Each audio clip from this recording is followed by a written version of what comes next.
بسم الله الرحمن الرحيم لا أقسم بهذا البلد وأنت حل بهذا البلد ووالد وما ولد لقد خلقنا الإنسان في كبد أيحسب أن لن يقدر عليه أحد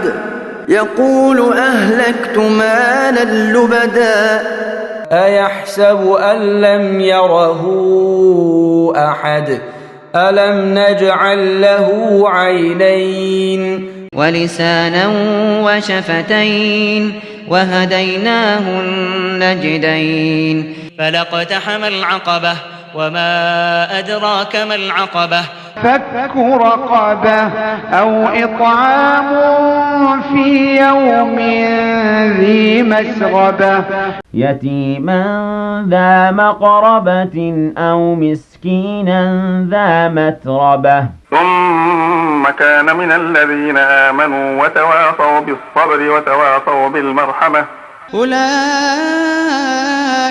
أصحاب الميمنة الذين كفروا بآياتنا هم أصحاب المشأمة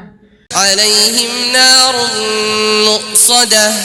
صدق الله العظيم.